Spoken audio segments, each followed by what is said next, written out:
It's powerful to have those people in your life that believe in your greatness. But even more powerful is your own belief in your greatness. We are back, baby, with another reflection on the daily Vedantic here in my office, side of the back house today, right off the Venice boardwalk. What a wild scene that is most days. And here's where all the Magic Mind stuff goes down, or make a lot of music from here. I have my wife's art over my shoulder. Incredible art that she provides for free to any space that I'm trying to enliven. And today's reflection is on this concept of self-rejection.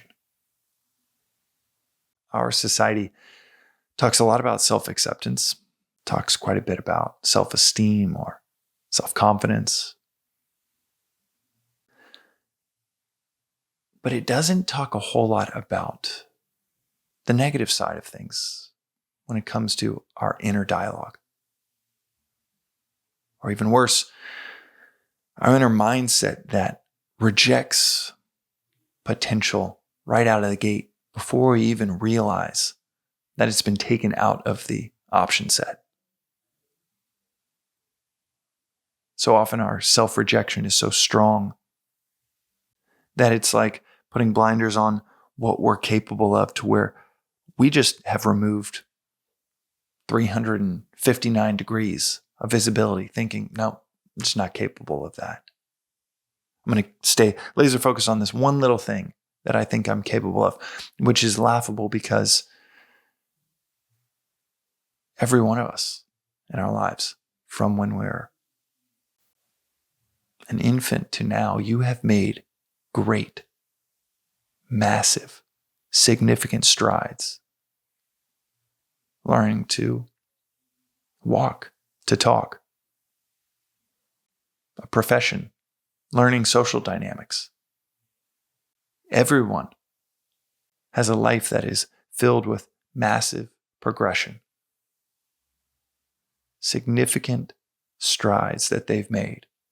And yet it is so easy to look around at 18, 25, 55 and say, well, I've walked all that way, come a long way, made massive strides, but yeah, from here I can maybe go 3 more feet.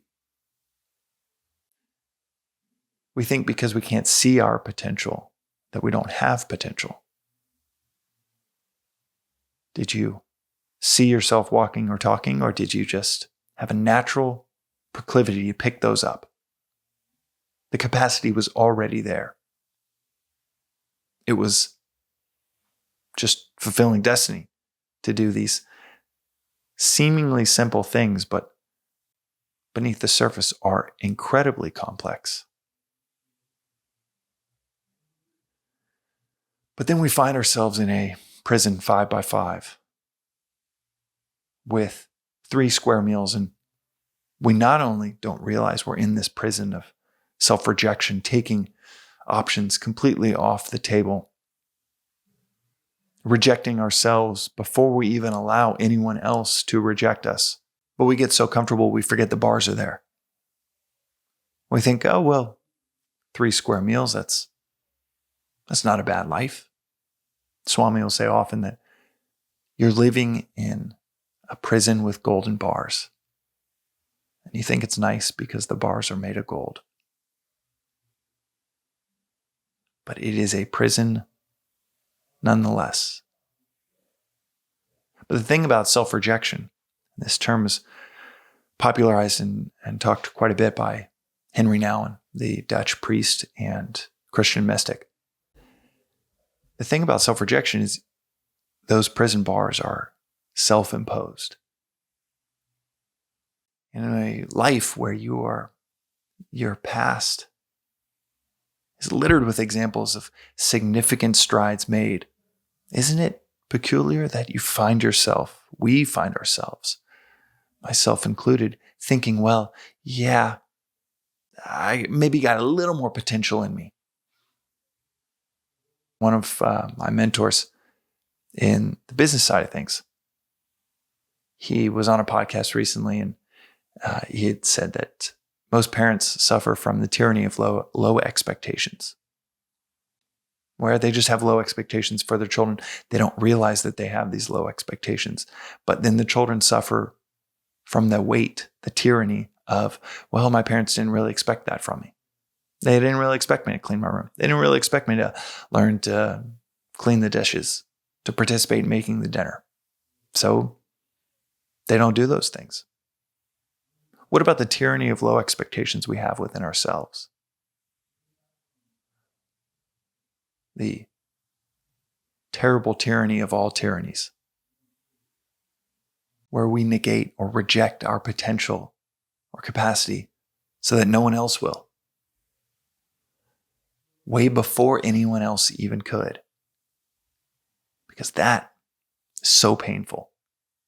Might as well just stay in this little prison where it's comfortable, where it's safe, where the bars, yeah, they keep you in, but they keep a lot of things out.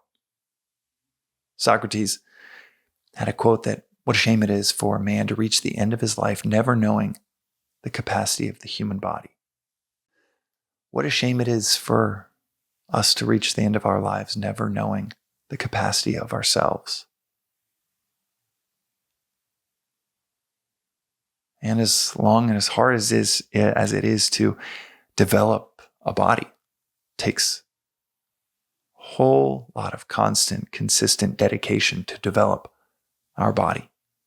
The same way to develop ourselves, our character, our intellect. To develop spiritually, it requires the same consistent, dedicated approach. But what a shame it would be to not only not see your potential, your capacity, to not reach it, but what a shame it is to not let yourself believe it's there, even in the midst of, you really don't have to look far in your past to see the massive strides you've already made. So you don't have to take my words for it when it comes to your capacity. Just look into your past, or look into the past in general. All of the ancient philosophies have the message that you are so much more capable than you might think you are.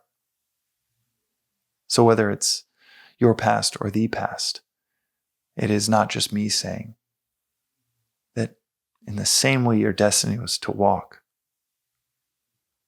or to hear and understand something like this. This philosophy doesn't just say your destiny is spiritual greatness, spiritual flawlessness. This philosophy goes a step further and says that is your natural state. Just through a projection of ignorance, you've forgotten it. But with a steady, consistent, dedicated approach to developing who you are right now, who you want to be, or cultivating, better said, cultivating an awareness of who you really are through a steady, consistent, dedicated approach. The trick is to not try to look into the future to see what you're capable of. The trick is to look into the past, to see the strides you've already made, and to recognize staying where you are is so unlikely given the strides that you already made, that you're already capable of making again, if not with even more strength or capability to improve, to progress, to take a dedicated approach to something you care about. The spiritual side, the material side. And the Vedantic philosophy isn't just saying you are capable of it, it's saying you're destined for it. That it already is beneath this massive sheath of ignorance. And that understanding, that pursuit of knowledge, of who you really are is incremental. It can feel like it's going quite slow at times. But it is the thing that you are built for. And if you're listening to something like this, it's the only thing that will ever give you some type of satisfaction, because you're already on this wave. If you're listening to this, you're on the wave.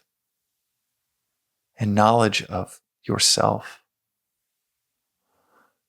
of spiritual progression, spiritual development, that is the highest order of the day for someone like you. I was with an actor friend here in LA yesterday, and he has been in movies and TV shows for 24 years. In the conversation yesterday, he said that in his career, it's a career of rejection, constant rejection. You might be in one of the top TV shows, but you're still auditioning for roles and make it to the very end, the final 2 or 3, and you don't get it. And this will happen a dozen times in the year when everyone else thinks you're on top of your game. You're still getting rejected from the roles that you think you're destined for. And he said, in this career of rejection, what mattered so much is that his mom had so much belief in him. Then he thought for a second and he said, also, I had a lot of belief in myself too. That was pretty big too. He said that almost like nonchalant, almost a sidebar to his mom's belief in him. It's powerful to have those people in your life that believe in your greatness. But even more powerful is your own belief in your greatness. But like I said, you don't need to wish for it. You don't need to try to see the future clearly. Just look into your past. See the steps you've already made. And imagine doing what you've already done, which is make massive, significant strides in so many different areas to get to where you are, listening to this. And surrender into that capability, that capacity that you already have, that you've already shown. And maybe surrender into the viewpoint of this timeless philosophy. That greatness is not just in your capacity. Spiritual greatness, spiritual flawlessness. It is your destiny. That is today's reflection on the Daily Vedantic. We'll see you next time.